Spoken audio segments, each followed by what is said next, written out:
Sa video na ito mga ka-dreamers, ibabahagi ko sa inyo itong aking bisulan sa gitna at ilalim ng mga puno ng niyog. Ito.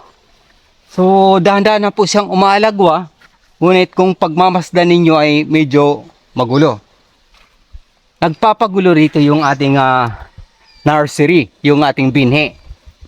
So darating ang araw, ililipat din natin ito sa isang area. Ito yung linya na ginagawa natin na sakto, akma ika nga, para mamunga yung ating mga bisol ng tama. Itong area na ito mga ka-dreamers ay pailaliman po natin siya ng ubi crops. Medyo may kaliitan yung ating area para sa ating ubi crops, para magkakaroon po tayo ng sapat na binhi sa hinaharap. Sa katunayan, nakapagpunla na tayo dito ng 2 linya, pero mag-nursery pa tayo ng additional in the future to come para ilalagak natin dyan sa ilalim ng ating bisulan. So di masasayang yung ating lupa, yung ating area na nalilinis. Ito pa, yung ating ubi crops. So sa gitna, hilira natin papunta dito sa riverside. At itong area na ito, na pagtagumpayan nating linisin, ay pupunlaan naman natin ng additional na bisol. Ito na yung ating binhi na inihanda mula doon sa lupay ng aking tiyuhin. Yan. Ang lalaki, di ba? Ang lalaki ng bisol, yung ating binhi. Medyo may kabigatan pero sacrifice. Ika nga. Ayan pa. Sakala man ng lahat, yung ating bisol ay meron po tayong 3 klase. Unahin ko yung inaayawan ng ibang consumer. Dahil sa mahirap lulutuin, matigas. Ito yon. Yung puno na ito, laki no? Ito yung pula. Ito yung karyoso kung tatawagin. So naglaan po tayo ng isang area dito para sa karyoso. In the future to come, ibabahagi ko rin sa inyo kapag umaalagwa na yung ating karyoso. Para dun sa mga consumer na gustong gusto nila yung karyoso, lutuin. Ito naman yung purong puti mga ka-dreamers. Ito, hindi po natin siya maring ilagak sa market dahil sa madali po siyang mabulok. Ngunit di natin inalis ito dahil sa ipupunla po natin ito sa riverside dyan sa baba. Dahil sa hinarap mga ka-dreamers, balak po natin mag-alaga ng baboy at padamihin pa natin yung ating alagang manok, kaya kailangan nating magpunla ng additional na ito, bisol na daling mabulok, ngunit mas maraming bunga yung binibigay nito. Sabi ni mama, mas mabunga daw ito. Kaya akma ito sa ating babuyan at manukan. Mapapakinabangan. Praise God. At yung regular nating bisol, di ko alam kung anong klaseng tawag nito. Ito yung hybrid. Ito yung sobrang mahal nito. Tag 40 per kilo na ngayon ang bisol. Ito yung mayroong pula dito sa kanyang tawag nito. Ano ba tawag dito? So dito sa area na ito ay may pula na naka-elevate. Tama ba 'yon? Naka-elevate, naka-design, naka-disenyo dito. May pula siya. Ito yung palatandaan na hybrid yung ating bisol. Yung shelf lifetime niya ay medyo may katagalan. So hindi po tayo mag-alala kahit na matagalan yung ating delivery. Pero teka, yung aking aso nasa aking loyahan. Bade, medyo di maganda yung ginagawa mo, alis dyan. Itong area nito mga ka-dreamers, ito yung pinaglagakan ng ating loya na kauna-unahan, 40 kilos. Pero di gano'n siya nag-survive dahil sa inabutan ng tag-init. At nung panahon na yun ay yung ating water supply ay hindi pa naayos talaga. Pero ngayon huwag kayo mag-alala dahil sa yung ating tubig ay napakaganda na. So ang gagawin natin dito sa area na ito ay idudugtong natin yung bisol. Pupunlaan natin ng bisol ito. Area na ito. Mula dito, yan, hilera, dadalhin na natin papunta doon sa boundary. Target natin mga ka-dreamers sa taong ito ay makapagpunla tayo ng 3,000 na puno ng bisol. Ang nakakaganda sa bisol mga ka-dreamers ay medyo di mahirap alagaan. 7 months bago tayo makapag-harvest. Pero napakaganda niya. After mo mag-harvest, maaari mong ipunla uli. At pagdating ng tag-ulan ay kusa siyang sisibol. Kung ano yung linya na pinunlaan mo, napakaganda uli pagdarating yung tag-ulan. Kaya ang gagawin ko ngayon dito ay magkakaroon tayo ng panukat na. So 50 inches yung pagitan, yung lapad. Para sa hinaharap, bala ko yung pagitan ng bisol, mga ka-dreamers, ay pupunlaan natin ng luya. Ginawa ko nga basyan itong part na ito, mga ka-dreamers, ito. So maganda yung area, yung lapad niya, mainam na pagpunlaan ng luya. Yan, yun yung plano ko. Dito sa area na ito, medyo malalapit yung ating punlang bisol. Ngunit dito sa hinaharap, gagawin natin i-align na natin.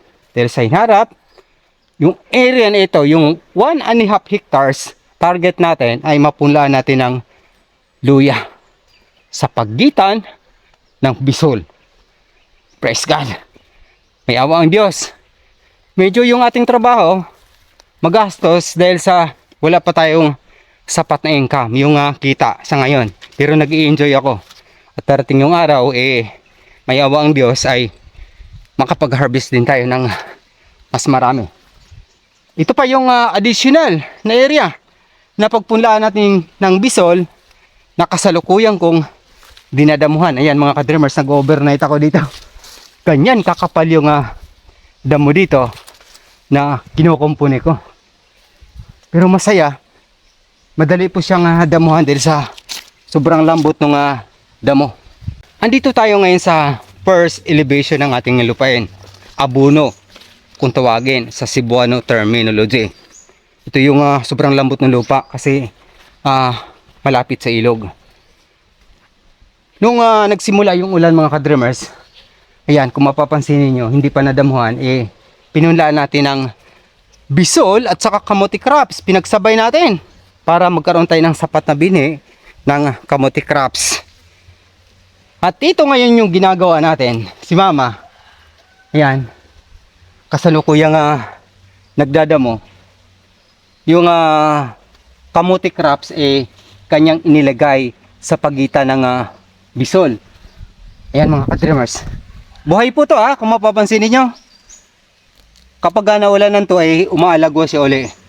Sa gayon, yung ating bisol ay lalabas siya para magiging malusog sa hinaharap, sasabay sa ating kamote crops. Ngunit mga ilang linggo lang, kapag natapos natin tong area na ito, i-align ito part na to, dito natin ilalagak yung ating kamote crops. Kaya abangan nyo kapag napunlaan na natin ang ating kamote crops to. Dahil sa yung kamote crops na yan, mula dyan sa side, ay ililipat natin dito sa area na ito. Kapag stable na yung kamuting baging, kapag madami na. So, yung ating kamote crops, production ng ating kamote crops ay by stage. Kaya yung ating pag-harvest ay hindi mahirap, hindi biglaan. Sa hinarap, yung ating marketing maayos. Dahil sa yung shelves, lifetime ng kamote crops ay maiksi, ikumpara sa bisol. Yung bisol, kahit na 2 buwan, mas maganda pa yung lasa. Pero yung ating kamote crops, limitado, Kaya ganito yung ating ginagawa. Katuwang si Mama, ariyan, kasalukuyang nagdadamo. Natapos namin sa kabila. At ako naman magpupunla ng bisol dun sa dulo. Siya yung nagdadamo dito dahil sa mas eksperto siya sa gawain ito. Ayan mga ka-dreamers, medyo malamok na. Di ako nakapag-jacket. Kaya bilisan na natin. Tapusin na nga natin muna itong video na to. Sa mga baguhan dyan, huwag po ninyong kalimutang mag-follow at subscribe sa aking channel, Dreams Visions TV. Tulungan niyo ako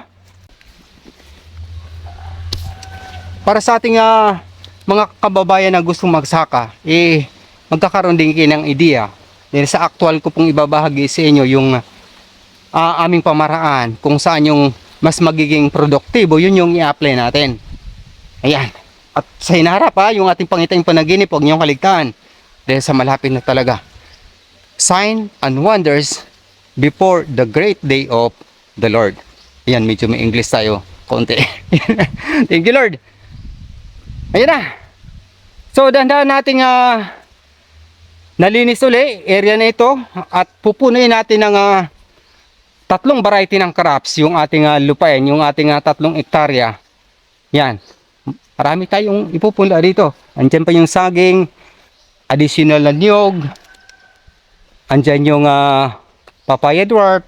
Basta, magkakaroon tayo ng masayang pagpunla ng iba't ibang crops sa area na ito. Kaya kung baguhan ka pa sa akin YouTube channel, Dreams Visions TV, maaari niyo po akong tulungan sa pamamagitan ng inyong pag-follow at pag-subscribe. At sa hinaharap, sa aking mga pangitaing panaginip ayon sa Biblia, mga tanda at kababalaghan bago ang dakilang araw ng Panginoong Hesukristo. Hanggang sa muli, maraming salamat sa pakikinig at pag-subscribe.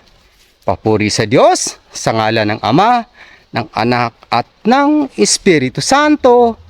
Amen. God bless. Thank you, Lord. Ito na.